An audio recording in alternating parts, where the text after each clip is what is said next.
قصة آدم علیہ السلام وما فيها من العبر والحکم، سورۃ الاعراف، تفسیر الجلالین، تفسیر ابن کثیر۔ الحمدللہ رب العالمین، والصلاة والسلام علی اشرف الانبیاء و سید المرسلین، سیدنا محمد وعلی آلہ وصحابہ اجمعین۔ اللہم صل علی سیدنا محمد وعلی آل سیدنا محمد کما صلیت علی ابراہیم وعلی آل ابراہیم فی العالمین انک حمید مجید۔ اعوذ باللہ من الشیطان الرجیم، بسم اللہ الرحمن الرحیم۔ قال اهبطوا بعضکم لبعض عدو وَلَكُمْ فِي الْأَرْضِ مُسْتَقَرٌّ وَمَتَاعٌ إِلَىٰ حِينٍ قَالَ فِيهَا تَحْيَوْنَ وَفِيهَا تَمُوتُونَ وَمِنْهَا تُخْرَجُونَ يَا بَنِي آدَمَ قَدْ أَنزَلْنَا عَلَيْكُمْ لِبَاسًا يُوَارِي سَوْآتِكُمْ وَرِيشًا وَلِبَاسُ التَّقْوَىٰ ذَٰلِكَ خَيْرٌ ذَلِكَ مِنْ آيَاتِ اللَّهِ لَعَلَّهُمْ يَذَّكَّرُونَ۔ الحمدللہ، قصہ آدم علیہ السلام میں میں نے عرض کیا تھا کہ زیادہ قیل قال اور اقوال سے بچنے کی کوشش کریں۔ حضرت آدم علیہ السلام نے آپ نے غلطی کی اور انبیاء علیہ السلام کو نسیان بھی ہو سکتا ہے اور سہو بھی ہو سکتا ہے۔ انبیاء علیہ السلام گناہوں سے پاک ہوتے ہیں، معصوم ہوتے، صغیرہ کبیرہ ہر قسم کے گناہ فواحش سے اللہ نے ان کو معصوم بنایا، اور پھر ان کی عصمت جو ہے وہ بھی اختیاری ہے، اضطراری نہیں ہے۔ کیا معنی؟ فرشتے بھی تو معصوم ہیں،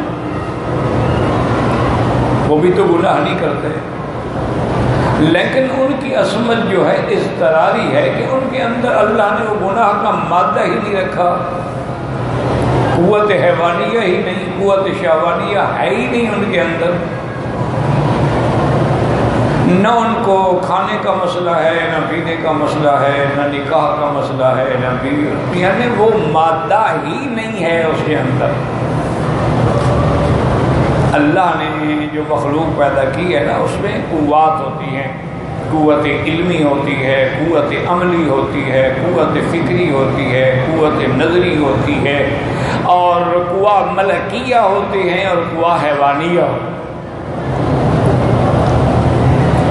یہی وجہ ہے کہ روزہ رکھنے سے وہ قوہ شہوانیہ جو ہے نا، حیوانیہ، وہ دب جاتے ہیں، اور قوات ملکیہ جو ہیں وہ اوپر آ جاتے ہیں، کیونکہ فرشتوں کی صفت ہے نا، کھانا نہیں، پینا نہیں، بیوی نہیں۔ اب اس نے بھی رمضان میں کھانا بند، بیوی سے مجامعت بند، پینا بند، ہر قسم کی غیبت بند، ہر قسم کے گناہوں سے دور، تو ان میں وہ قوات ملکیہ جو ہیں وہ ابھر جاتی ہیں، اوپر آ جاتی ہیں، اور قوات حیوانیہ اور شہوانیہ جو مغلوب ہو جاتی ہیں۔ تو فرشتے جو ہیں نا، یاد رکھو، ان میں قوت حیوانیہ ہے نہیں، لہذا وہ معصوم ہے، تو ان کی عصمت جو ہے وہ اضطراری ہے۔ لیکن انبیاء کی عصمت جو ہے وہ اختیاری ہے کہ اللہ نے انبیاء کو ہر قسم کی قوت دی ہے، بلکہ انبیاء کو ایک مرد کے بجائے 100 مرد کی طاقت دی جاتی ہے، لیکن اس کے باوجود وہ گناہوں سے محفوظ رہیں، اس کے باوجود یعنی کبھی اللہ کے پیغمبر نے کسی نامحرم پہ نظر نہیں ڈالی، کبھی اللہ کے پیغمبر کی زبان مبارک سے کوئی ایسا کلمہ بھی نہیں نکلا جو آپ کے شایان شان نہ ہو۔ تو اس لیے اصل عصمت جو ہے وہ انبیاء کی ہے۔ باقی معصوم ہونے کے باوجود بھی یاد رکھو کہ نسیان بھی ہو سکتا ہے، انبیاء بھول جاتے ہیں، اور سہو بھی ہو سکتا ہے۔ تو حضرت آدم علیہ السلام سے بے شک غلطی ہوئی، لیکن اس کو بھی اس لیے محمول کیا جائے گا کہ وہ نسیان تھا، جیسے اللہ نے فرمایا نسی آدم، وہ جو حکم تھا نا نائی کا وہ بھول بیٹھے۔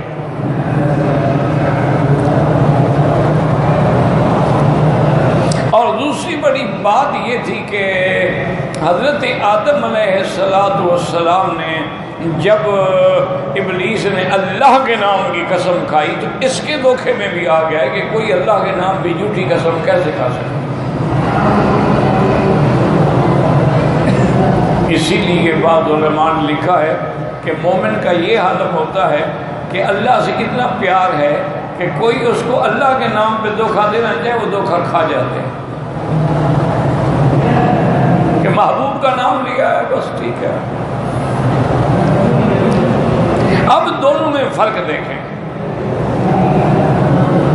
ابلیس کو جب یہ مار پڑی تو اس نے اس کی نسبت جو ہے وہ بھی خدا کی طرف کی۔ فَبِمَا أَغْوَيْتَنِي، آپ نے جو مجھے گمراہ کیا ہے نا، میں بھی آپ کے بندوں سے انتقام لوں گا۔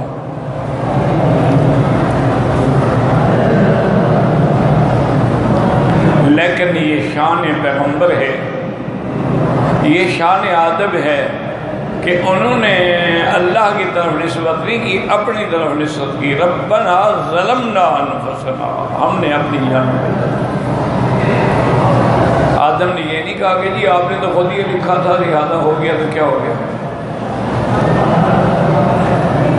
اور یہی شان پیغمبری ہے اور یہی شان مقربین ہے کہ اگر ان سے غلطی ہو اپنی طرف نسبت کرتے ہیں، تکلیف ہو اپنی طرف کام، جیسے کہ سیدنا ابراہیم علیہ السلام نے فرمایا وَإِذَا مَرِضْتُ فَهُوَ يَشْفِينِ، کہ جب میں بیمار ہوتا ہوں، حالانکہ بیماری بھی تو اللہ دیتے ہیں، شفا بھی اللہ دیتے ہیں، لیکن بیماری کی نسبت اپنی طرف کی، شفا کی نسبت اللہ۔ یہ نہیں کہا کہ آپ بھی بیماری دیتے ہیں اور آپ بھی شفا فرمائیں، فَإِذَا مَرِضْتُ فَهُوَ يَشْفِينِ، یا اللہ جب میں بیمار ہوتا ہوں آپ شفا دیتے ہیں۔ یہ مقام پیغمبر ہے۔ اور اس کے بعد جو ہے یہ جو آپ کا حکم ہے زمین پر نزول کا، یہ سزا نہیں ہے۔ بہت سارے لوگ سمجھتے ہیں کہ جی اس درخت کے کھانے سے وہ جو سزا ملی، کپڑے اتر گئے، آپ کا سطر کھل گیا، اور اسی لیے ان کو یہ غلط بات۔ اللہ تعالیٰ نے ان کی توبہ قبول فرما لی، معاف کر دیا۔ فَتَابَ عَلَيْهِ إِنَّهُ هُوَ التَّوَّابُ الرَّحِيمُ۔ توبہ معاف ہو گئی۔ اب یہ جو حکم دیا جا رہا ہے یہ وہ اصل حکم ہے جس کے لیے اللہ نے انہیں پیدا کیا اور خلیفۃ اللہ فی الارض بنایا، کہ جب وہ زمین میں آئیں گے تو زمین میں آبادی ہوگی۔ اس لیے حکم دیا گیا قُلْ اهْبِطُوا، اترو، جمع کا صیغہ یا تو تعظیم کے لیے ہے، یا جمع سے مراد یہ ہے کہ آپ اور آپ کی ذریت جو میں نے مقدر کر دی ہے آپ کے صلب میں، اب آپ اتریں گے تو وہ بھی اتر گئے۔ ورنہ یہ جو قصہ ہے کہ سانپ وانپ، یہ سارے اسرائیلی روایات ہیں، کسی صحیح حدیث مبارک میں سانپ کا ذکر نہیں۔ جہاں تک ابلیس کا تعلق ہے جی آدم حوا، ابلیس کو تو پہلے اللہ نے نکال دیا، پھر ابلیس کو کیوں شامل کر رہے ہو؟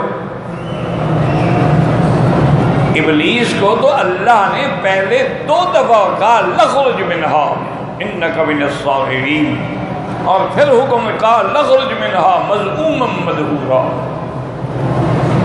اس کا کیا تعلق ہے کہ وہ آدم علیہ السلام اکٹھے اترا تھا؟ اس کو نکالا گیا ہے، اتارا نہیں گیا۔ اب آدم علیہ السلام کو اللہ نے یہ بھی بتلا دیا کہ بعضکم لبعض عدو، تم ایک دوسرے سے دشمنی کرو گے۔ کیا معنی ہے؟ یعنی جو آپ کی آگے اولاد اور نسل پیدا ہوگی ان میں ایک دوسرے سے دشمنی، عداوت، یہ سب چیزیں ہوں گی۔ اور وَلَكُمْ فِي الْأَرْضِ مُسْتَقَرٌ، زمین میں تمہارے لیے جائے قرار ہے۔ اور متاع الہین، متاع مانا نفع اٹھانا، الہین مانا ایک مدت تک، یعنی جب تک آپ کی زندگی ہے تو آپ اس زمین پہ رہتے ہوئے نفع اٹھائیں۔ اور یہ بھی بتلا دیا کہ جیسے آپ کو جنت سے اتارا گیا، آسمانوں سے اتارا گیا، اب زمینوں سے نہیں نکلا، فیہا تحیون، اسی میں زندہ رہو گے اور اسی میں تمہیں موت آئے گی، اسی سے زمین سے کھڑے ہو۔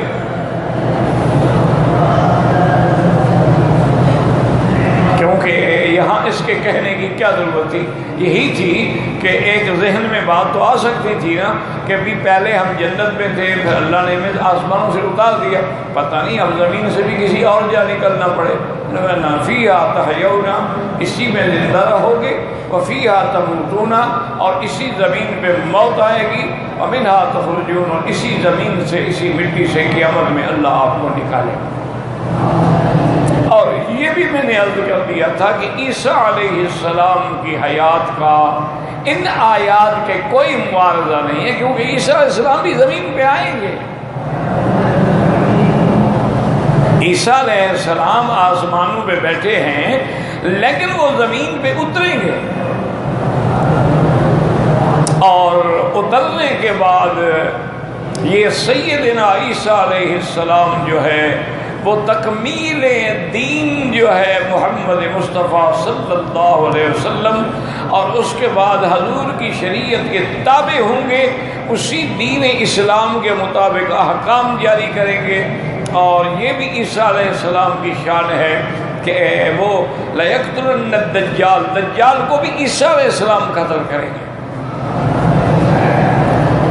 اور صلیب جو ہے لَيُكْسِرَنَّ الصَّلِيبَ، صلیب کو بھی عیسیٰ علیہ السلام توڑیں گے، معنی کہ ان کی طاقت کو ختم کریں گے۔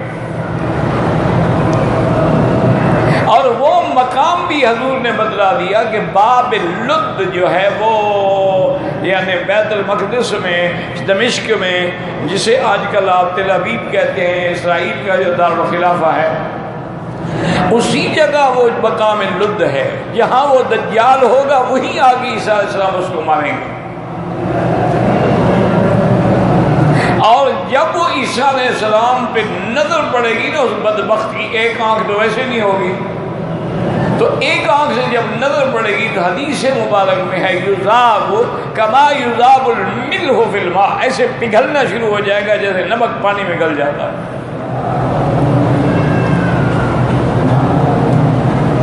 اسی لیے یہودیوں نے اسی لد کے مقام پہ اپنا سب سے بڑا عبادت کا مرکز بنایا ہے، کیونکہ وہ دجال اکبر کی انتظار میں ہے نا، چونکہ ان کا امام ہی دجال اکبر ہے۔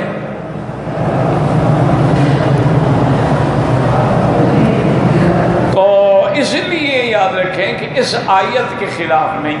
پھر عیسیٰ علیہ السلام تقریباً 40 سال رہیں گے، اور پھر آپ کی شادی مبارک ہوگی، پھر آپ پہ موت آئے گی، تو مدینہ منورہ میں دفن ہوں گے روضہ محمد مصطفیٰ صلی اللہ علیہ وسلم۔ اب اس کے بعد اللہ تبارک و تعالیٰ فرماتے ہیں یا بنی آدم قد انزلنا علیکم لباسا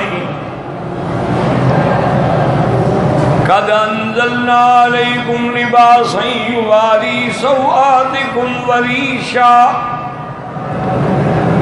ولباس التقوی ذالک خیر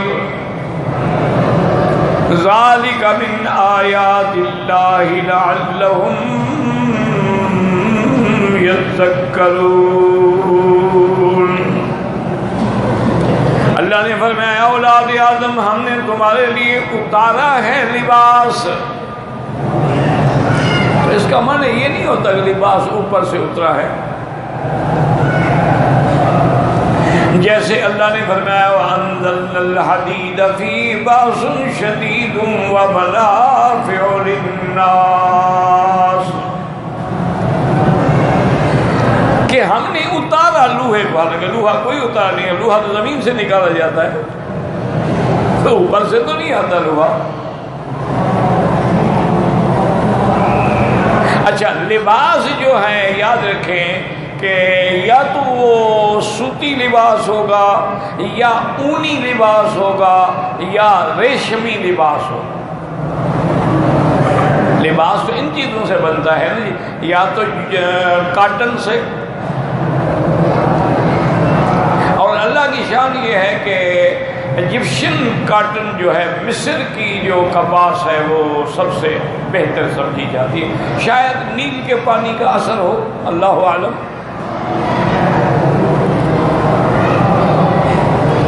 اور یا پھر اون سے بنتا ہے، جانوروں کی اون اتاری جاتی ہے، پھر اس سے لباس بنتے ہیں. یا پھر ریشم سے لباس بنتا ہے. اور ریشم ایک تو مصنوعی ریشم ہے، جیسے آج کل ہم نے سارے کپڑے پہنے ہوئے ہیں، لفظ بھی لکھا ہوتا ہے سلک، حریر، فلاں، یہ تو ربڑ کے بنے ہوئے ہیں، ان کا ریشم سے کیا تعلق. ریشم جو حضور نے مردوں پہ حرام کی ہے وہ ریشم ہوتی ہے جو کیڑے سے نکلتی ہے. جیسے شہد ہے، شہد کیڑوں سے نکلتی ہے نا، نحل شہد کے مکھیاں ہوتی ہیں. اسی طرح اس ریشم کے لیے بھی خاص کیڑے ہوتے ہیں، ان کا جو مادہ نکلتا ہے پھر اسی کو ریشم کی شکل دی جاتی ہے. اصل ریشم وہ ہوتی ہے. اور وہ حضور پاک نے سرکار دو عالم صلی اللہ علیہ وسلم نے ایک دن اپنے ہاتھ میں سونے کا ٹکڑا لیا اور ریشم کا کپڑا لیا اور فرمایا ھذان حرامان علی ذکور امتی، یہ دونوں چیزیں جو ہیں میری امت کے مردوں کے لیے حرام. کہ مرد سونا بھی نہیں پہن سکتا، اور سونا ہمیں کسی بھی شکل میں، چین جیسے آج کل لوگ گلے میں چین ڈال دیتے ہیں، یا انگوٹھیاں بنوا لیتے ہیں، یا سونے کے بٹن لگا دیتے ہیں، یا سونے کے برتنوں میں کھانے سب حرام ہے مردوں. اور اسی طرح ریشم کا کپڑا بھی نہیں پہن سکتا، وہ بھی حرام. اچھا، ضرورت کے لیے مسئلہ اچھی طرح سمجھ لیں، ضرورت کے لیے دونوں چیزیں حلال ہیں. کیا مانا؟ مثلا ایک آدمی نے دانت لگوانا ہے، اس نے سونے کا دانت لگوا لیا ہے، اس کی وجہ یہ ہے کہ اور جو بھی مادے ہوتے ہیں نا جی، چاندی ہو یا کوئی، اس میں بدبو پیدا ہو جاتی ہے. یہ سونا ایک ایسی دھات ہے جس میں بدبو پیدا نہیں ہوتی.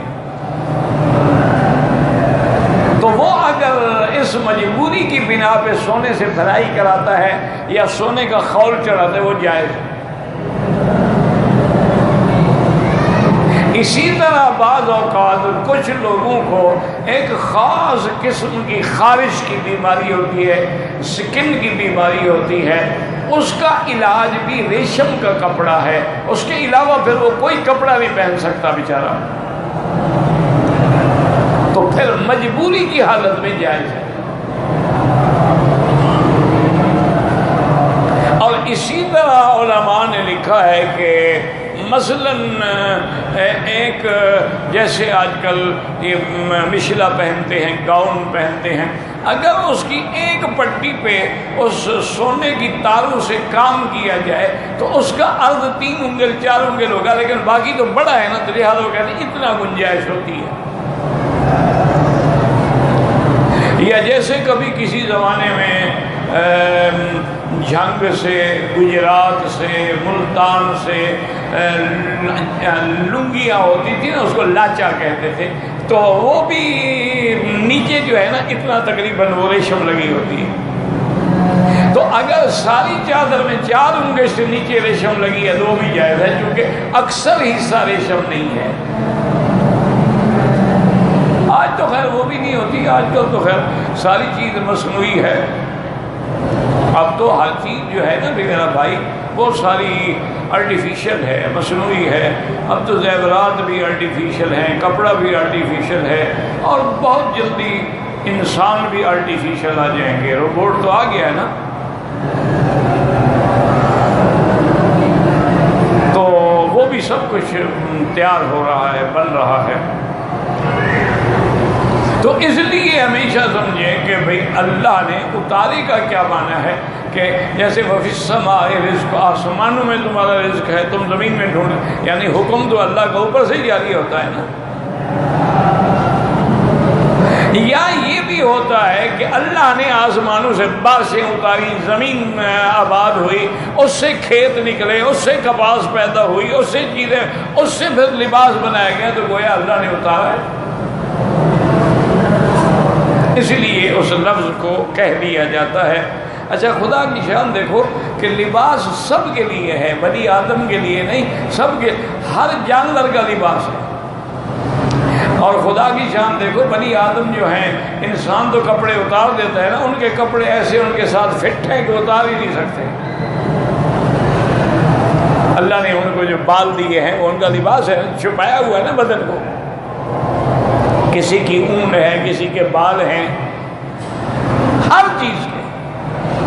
اچھا خدا کی قدرت دیکھیں کہ جیسے انسان کو سطر نہیں کھولنا چاہیے، شرمگاہ نہیں کھولنی چاہیے، اللہ نے حیوان کے لیے بھی ایسا رکھا ہے، کسی کی دم لگا دی ہے، کسی کا ایسے انتظام کر دیا ہے کہ وہ ایسے کھلے عام نظر نہیں آتی ہے ہر چیز، یعنی حیوان میں بھی یہ چیز ہے۔ وہ تو جیسے کسی بزرگ نے فرمایا تھا کہ انسان اگر ترقی کرے تو فرشتوں سے بھی بڑھ جاتا ہے، اور انسان اگر گرے تو پھر شیطان سے بھی نیچے گر جاتا ہے۔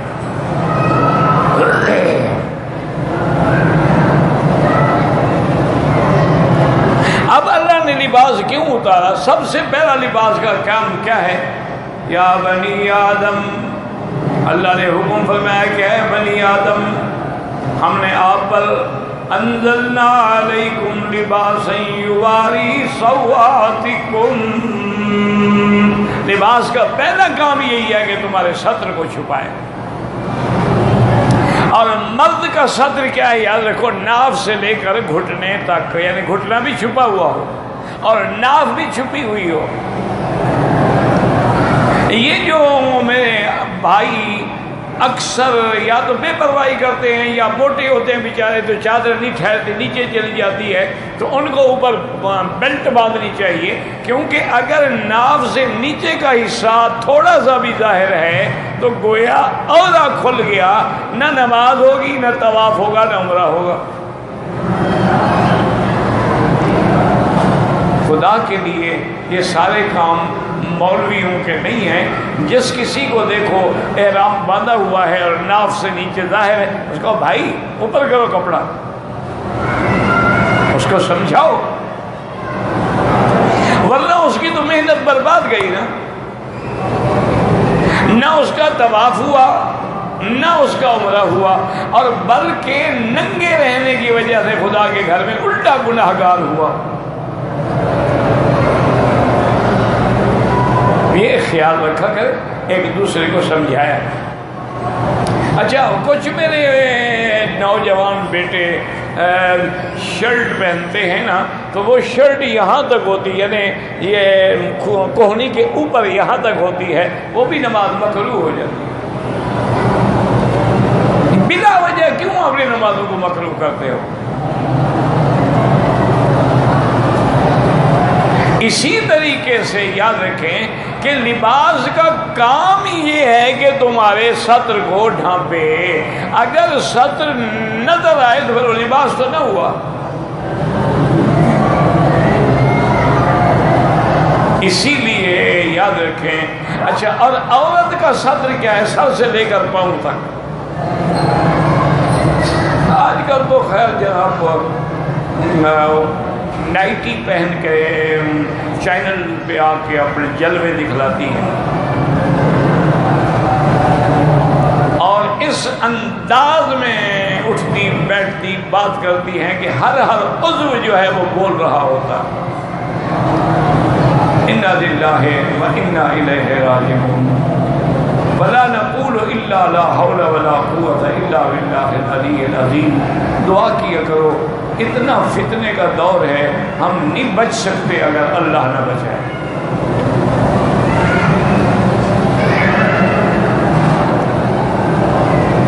ہم انسان ہیں، خطا کار ہیں، ہم بالکل نہیں بچ سکتے. لا حول ولا قوت الا باللہ العلی العظیم.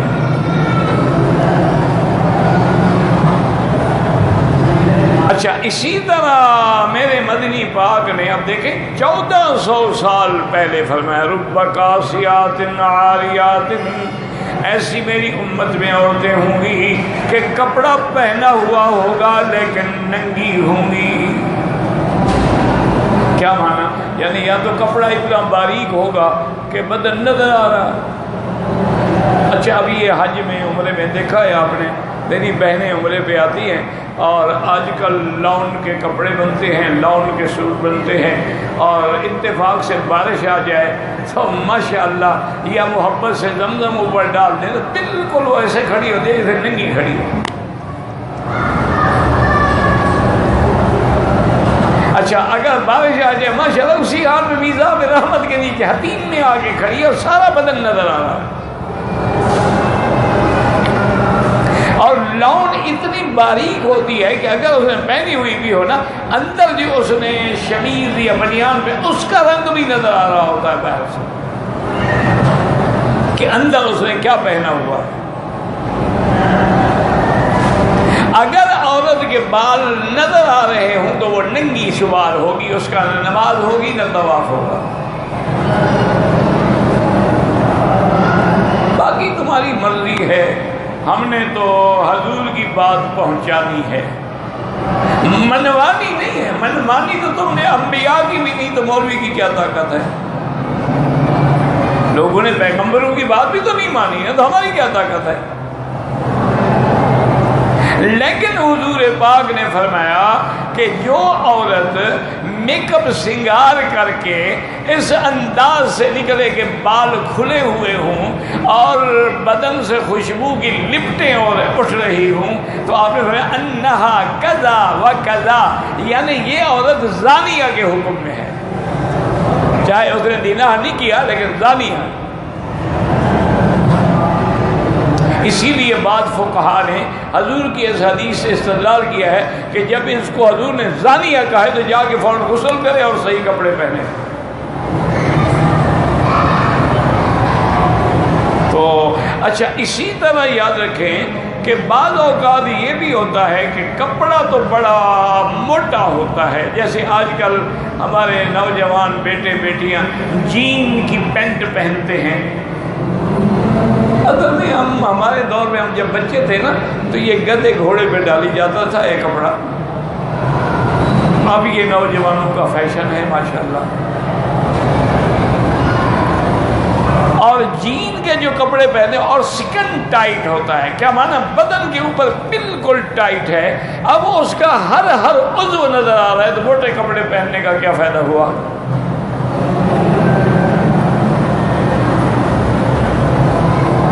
اگر اس کا بدن نظر آ رہا ہے تو پھر کپڑے پہننے کا کیا فائدہ ہوا؟ آپ دیکھیں نا جی کہ یہ میرے بھائی جو پینٹ پہنتے ہیں، میں نہیں کہتا کہ بھی حرام ہے، وہ تو کسی زمانے میں پینٹ کافر پہنتے تھے. اب تو ہر ملک میں مسلمان پہنتا ہے، لہذا تشبہ والی بات تو نہیں رہی.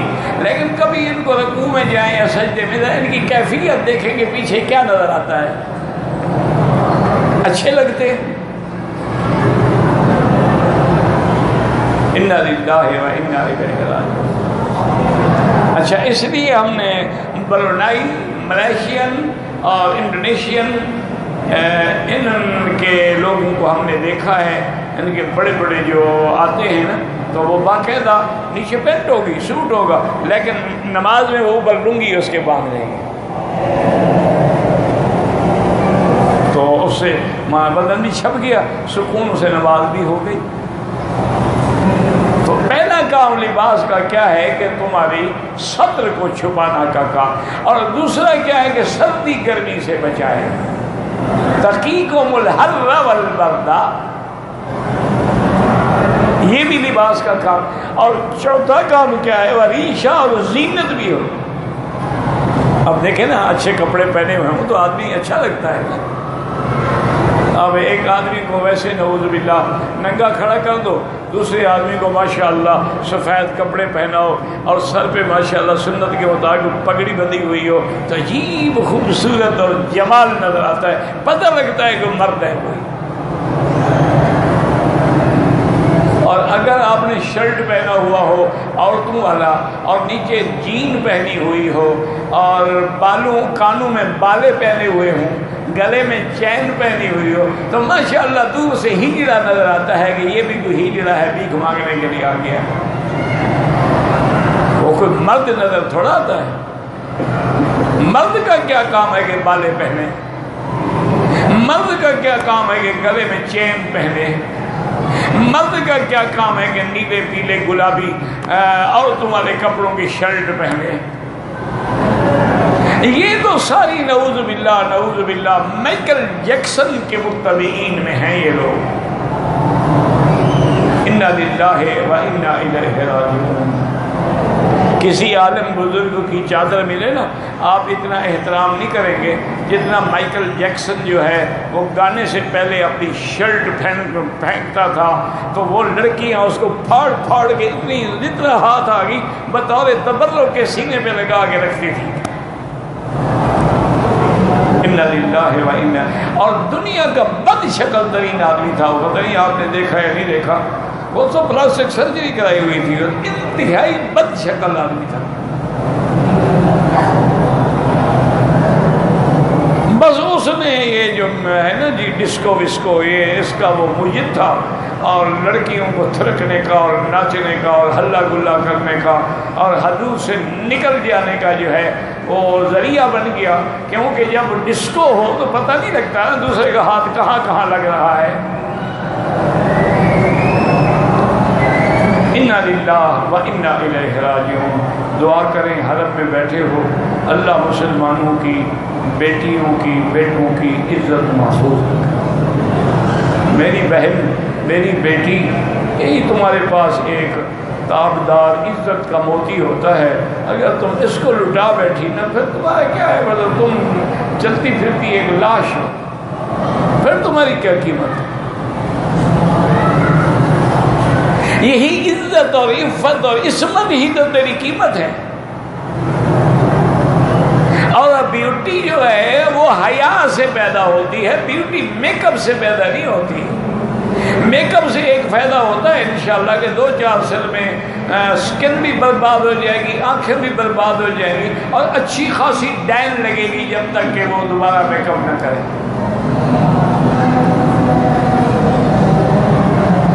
آپ کا کیا خیال ہے صحابیات اور ازواج رسول اللہ امہات، ان کا کیا میک اپ تھا؟ زیتون کا تیل لگا لیا اور بالوں میں بھی لگا لیا، کنگھی لے لی اور مسواک کر لیا، یہ جو آنکھوں میں سرما ڈال دیا۔ وہ بڑھاپے تک اس عورت کی نہ جلد خراب ہوتی ہے، نہ آنکھیں خراب ہوتی ہیں، نہ اس کی ماشاءاللہ سکن خراب ہوتی ہے۔ ابھی تو ہمارے اپنے بچے جو ہیں 20-20 سال کے بوڑھے ہو گئے، بال 20 سال کے بچے ڈائی کراتے ہیں۔ انا للہ و انا الیہ راجعون۔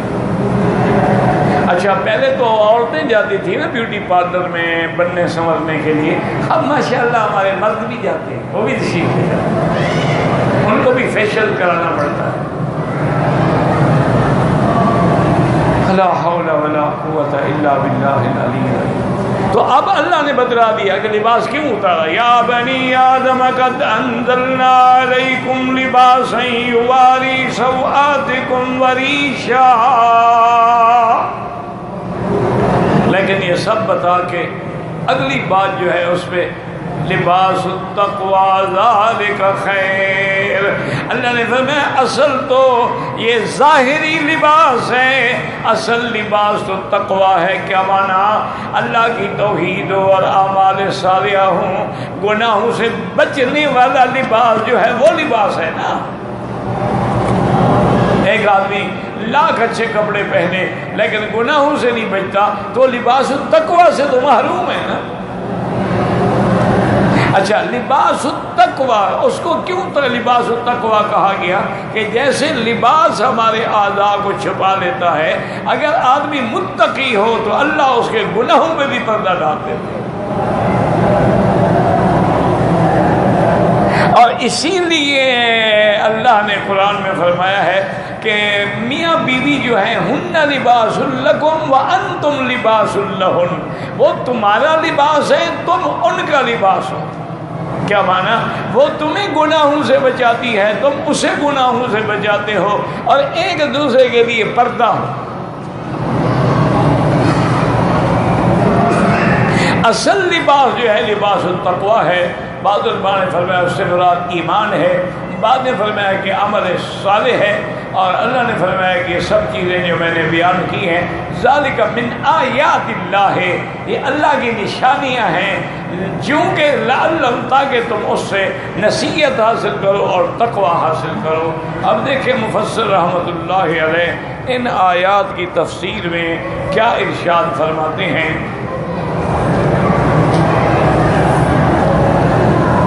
فرماتے ہیں کہ لال مراد بالخطاب بھی احبط آدم و حوا ابلیس والحیا، کہتے ہیں کہ ایک قول یہ بھی ہے کہ احبط جمع کا صیغہ ہے، اس سے مراد حضرت آدم، بی بی حوا، ابلیس اور سانپ۔ وَمِنْهُمْ مَن لَّمْ يَذْكُرِ الْحَيَّةَ، اور بعد نے سانپ کا ذکر نہیں کیا، واللہ اعلم۔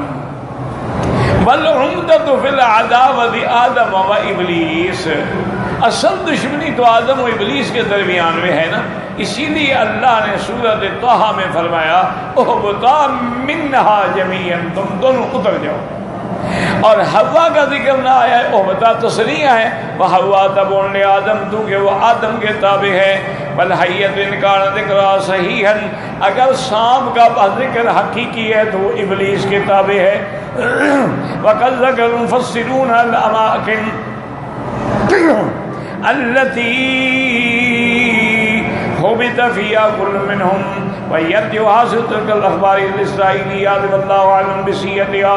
اب بعض مفسرین نے وہ جگہ بھی بتائی ہیں کہ آدم کو کہاں اتارا گیا، حوا کو کہاں اتارا گیا، ابلیس کو کہاں اتارا گیا، لیکن مفسر فرماتے ہیں کہ وہ ساری باتیں جو ہیں روایات اسرائیلی ہیں، واللہ اعلم بصیتها، پتہ نہیں ان کی صیت کیا ہے۔